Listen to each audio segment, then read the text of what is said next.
Bienvenidos jóvenes, antes de desarrollar el contenido correspondiente, comentaremos un poco sobre la empatía. He seleccionado para ustedes una frase y también un video en el que se pone en práctica este valor. La frase dice: la capacidad de colocarse en el lugar del otro es una de las funciones más importantes de la inteligencia. Demuestra el grado de madurez del ser humano. Existen personas que creen que por su desempeño académico deben ser reconocidas, pero muchas veces carecen de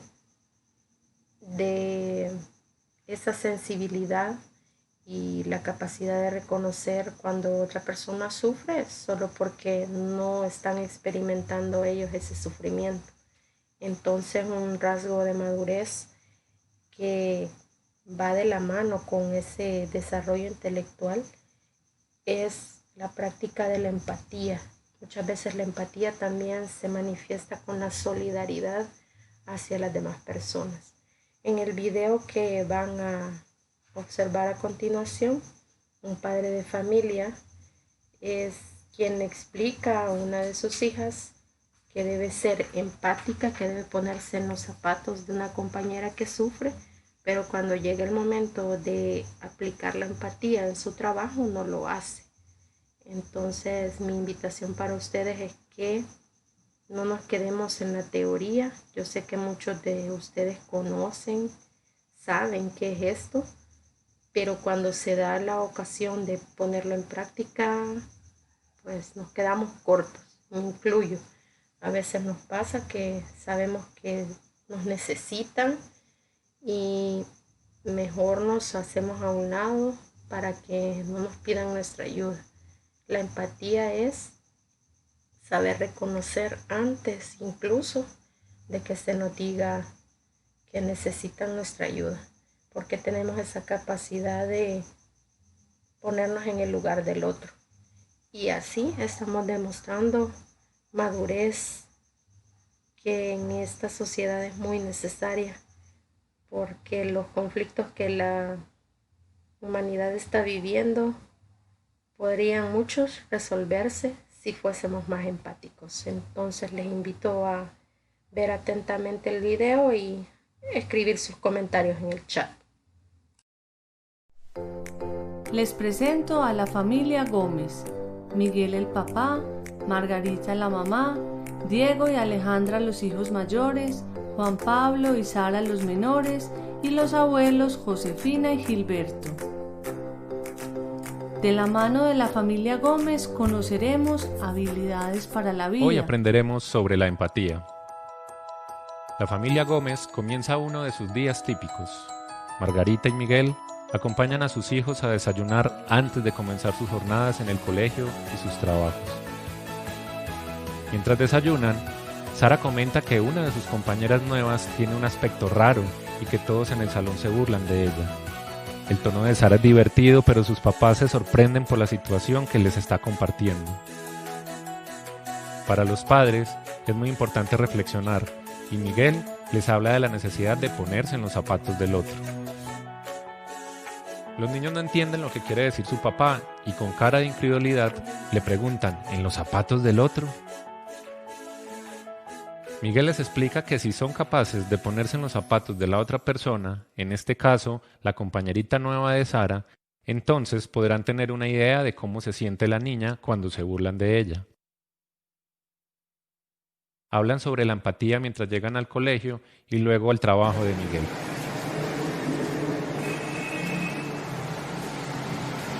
Más tarde en la oficina, Miguel revisa un informe muy importante y observa que falta una información. Busca con cuidado, pero el informe no contiene lo necesario, por lo que muy disgustado llama al empleado responsable del informe y le reclama en tono fuerte. Le dice que había confiado en él, pero que ese informe lo decepciona, pues esperaba más compromiso de su parte.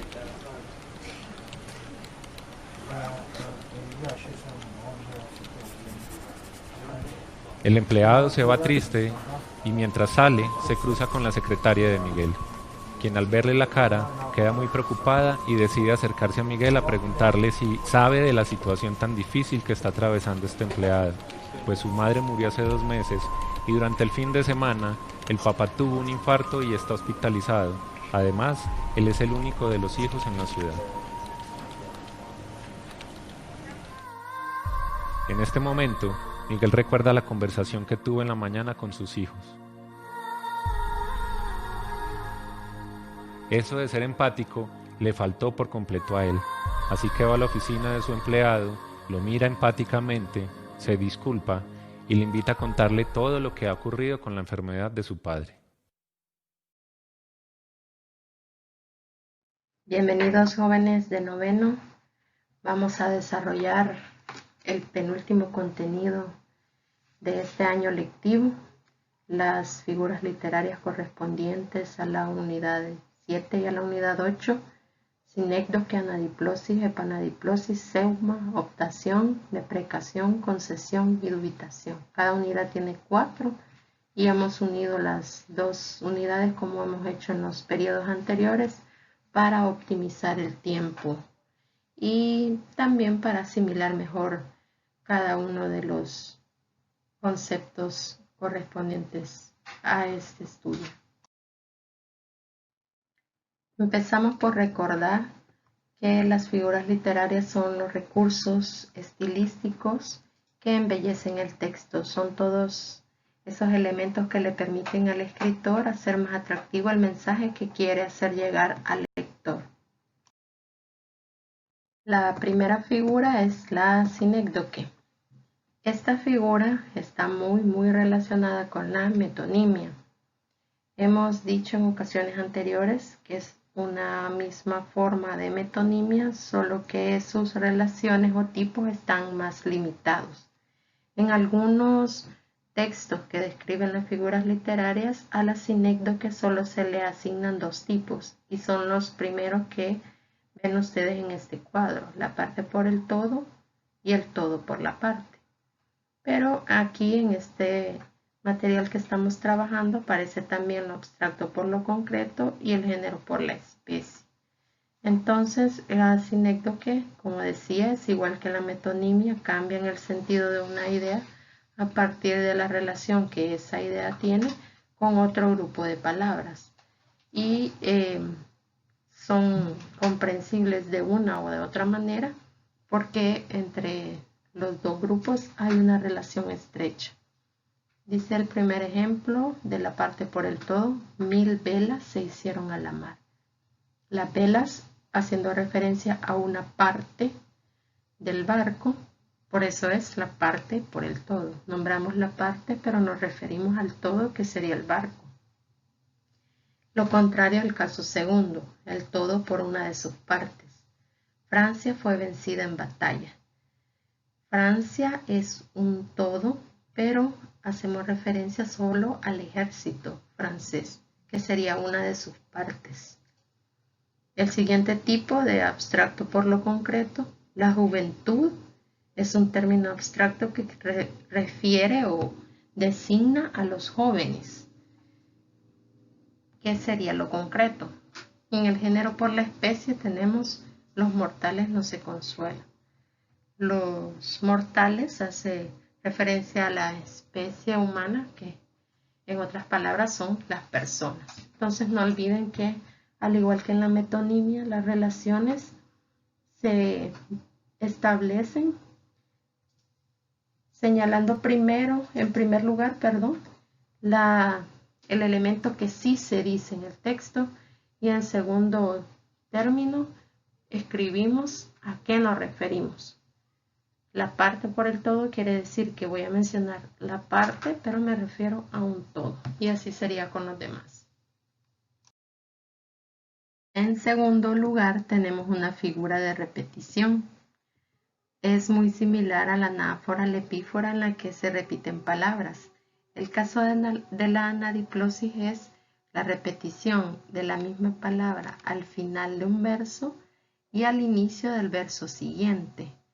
Decíamos en alguna oportunidad que la anadiplosis, al repetirse continuamente en un texto, forma una concatenación, es decir, un encadenamiento de ideas a través de las palabras. En este caso, Rubén Darío dijo par entre los pares: maestro, salud, Salud, porque juzgo que hoy muy poca tienes. Salud al final del verso 1, salud al inicio del verso 2. Eso forma la anadiplosis. Si el verso 3, si hubiese un verso 3 y ese verso iniciara con la palabra tienes, tendríamos un caso de concatenación o encadenamiento de ideas a través de las palabras. Tal y como existe una relación entre la anáfora y la epífora, existe una relación entre anadiplosis y epanadiplosis. En anadiplosis acabamos de mencionar que es la repetición de la palabra final del verso con la palabra inicial del verso siguiente. En este caso, la repetición se dará en el mismo verso, que empiece y que termine con la misma palabra, como hizo García Lorca en su romancero, verde que te quiero verde. Esa es una epanadiplosis. Tenemos el zeugma, que es otra manera de llamar a la elipsis, porque consiste en omitir una palabra que conecta a varios elementos debido a que se sobreentiende. Entonces, la elipsis, recuerden, la definición era exactamente igual. Pueden llamarla zeugma o elipsis. El objetivo o el procedimiento es el mismo. Se omite aquello que se sobreentiende. Por lo general será un verbo, como en este caso Cervantes tenía en su caso una ama que pasaba de los 40. Frisaba la edad de nuestro hidalgo con los 50 años. Era de complexión recia, seco de carne, enjuto de rostro, gran madrugador y amigo de la casa. En esta enumeración se ha omitido el verbo ser. No dice era de complexión recia, era seco de carne, era enjuto de rostro, era gran madrugador y era amigo de la casa. Se sobreentiende que en cada una de esas pausas aplica el uso del verbo ser. Por eso aquí tenemos un caso de elipsis o zeugma. Pasamos al estudio de las figuras literarias de la unidad 8 y aquí estas también tendrán mucha relación, así como las que acabamos de ver, la anadiplosis y la epanadiplosis. En el caso de la optación se parece mucho a la siguiente figura porque en ambas veremos expresión de deseo en forma vehemente, es decir, intensa o apasionada, y que se dirige a otra persona que se menciona claramente en el discurso, en el texto, como aquí Juan Ramón Jiménez le pide a la inteligencia, dame el nombre exacto de las cosas. Los signos de exclamación también indican esa emoción exaltada, ¿verdad? Por eso tenemos un caso de optación. Como decía, hay una similitud entre estas dos figuras que son la optación que acabamos de describir y la deprecación. En ambas se expresan deseos. Aquí dice que va encaminado ese deseo a suplicar benevolencia. Muchas veces la deprecación está presente en las oraciones que dirigimos a Dios, ¿verdad? O cuando necesitamos algo y nos sentimos preocupados quizás y necesitamos de la ayuda de alguien, suplicamos por obtener esa bondad o ese favor que nos surge. Lo hacemos en términos de deprecación. Sácame de esta muerte, mi Dios, y dame la vida, no me tengas impedida en este lazo tan fuerte, mira que muero por verte. Es una oración en la que se pide evadir la muerte. Se le habla a Dios. Entonces la deprecación, al igual que la optación, expresa o manifiesta deseos intensos para obtener algo. La tercera figura de la unidad 8 es la concesión. Conceder es permitir o una manera de ceder en algo. Por eso es que esta figura dice que consiste en simular que se sustenta una opinión contraria a la que en realidad quiere defenderse, como cuando Gustavo Adolfo Bécquer describe a la mujer por la que se siente atraído en estos términos. Sé que en su corazón nido de sierpes no hay una fibra que el amor responda, que es una estatua inanimada, pero es tan hermosa. Ha enumerado primero los defectos. Es una mujer que en lugar de corazón tiene un nido de serpientes, que parece no ser sensible a sus muestras de amor. La llama una estatua inanimada. Pero está dispuesto a olvidar todo eso ante la belleza de esta mujer. Eso sería un ejemplo de concesión. Finalmente tenemos una figura que ya estudiamos en 8º grado y es la dubitación. Como la palabra indica, expresa una duda, una indecisión o un asombro o perplejidad. Muchas veces se reconoce por el uso de palabras como quizás, tal vez, no sé. También puede manifestarse en forma de pregunta, sería como una interrogación retórica. Aquí plantea la duda en la disyuntiva, no saber qué decisión tomar. ¿Qué haré, jueces? Si me callo, me confirmaréis culpable. Si hablo, me tacharéis de mentiroso. Un ejemplo tomado de Marco Tulio Cicerón. Tenemos entonces la duda o la indecisión en cuanto a qué hacer. Hemos definido las 8 últimas figuras correspondientes al programa de estudios de 9º grado. Pasamos a la parte de los ejercicios. Identificarán en cada muestra la figura literaria que se ejemplifica de las 8 estudiadas. La anadiplosis, epanadiplosis, seuma, sinécdoque, optación, deprecación, concesión o dubitación. Si encuentran otras, también pueden señalarla en el chat, pero denle prioridad a las que hemos estudiado en este contenido. Tenemos un ejemplo de la Biblia del Salmo 17. Oye, oh Jehová, una causa justa, está atento a mi clamor, escucha mi oración hecha de labios sin engaño. Escriban su respuesta y luego verificaremos.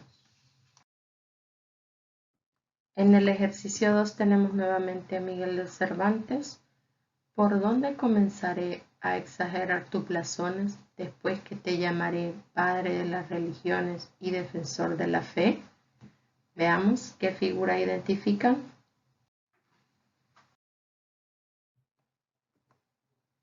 Veamos ahora este ejemplo de Francisco de Quevedo.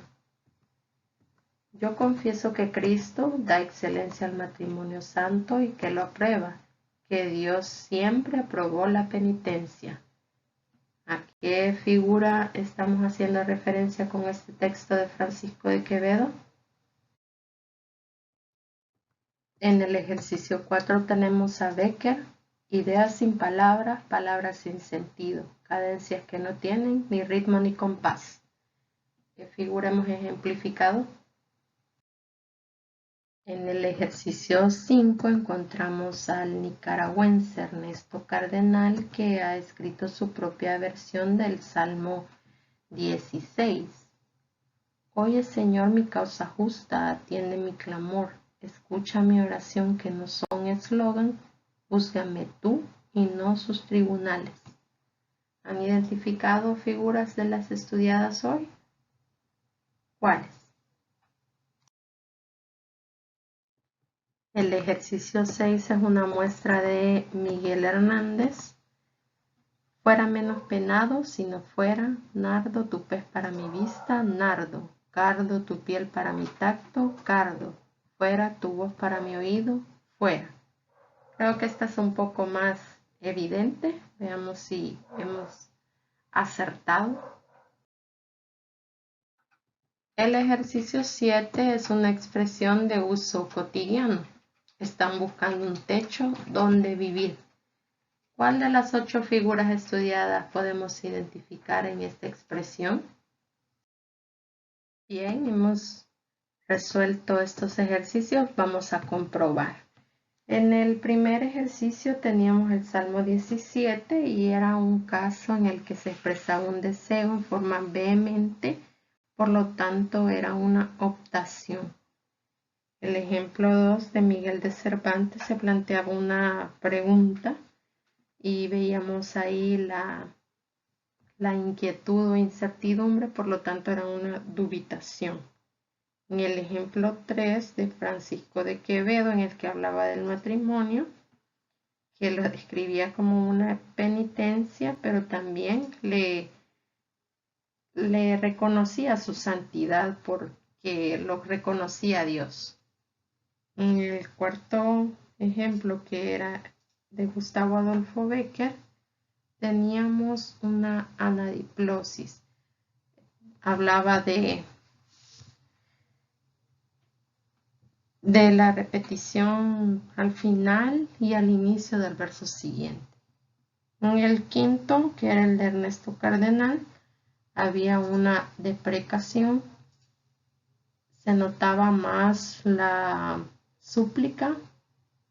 En el caso del 6, que lo había escrito Miguel Hernández, veíamos la epanadiplosis. Los versos iniciaban y terminaban con la misma palabra. Finalmente, la expresión de uso cotidiano, buscar un techo donde vivir, hablamos de una parte por un todo, por lo tanto era una sinécdoque. Tienen la oportunidad de revisar sus apuntes y constatar si sus respuestas fueron las indicadas. Hemos concluido. No más figuras literarias por este año. En primer año seguramente retomarán muchas de estas definiciones, aplicarán estas figuras en la producción de sus textos. Recuerden que en la plataforma de Santillana hay bastantes recursos que les pueden resultar útiles. En su libro de texto también, en la página 187 y 225 está esta información. Sé que han producido textos en los que han utilizado ya figuras literarias y les recomiendo que lo sigan haciendo, sigan aplicándolo para que no desechen estos aprendizajes. Gracias por su atención y nos veremos en la próxima oportunidad.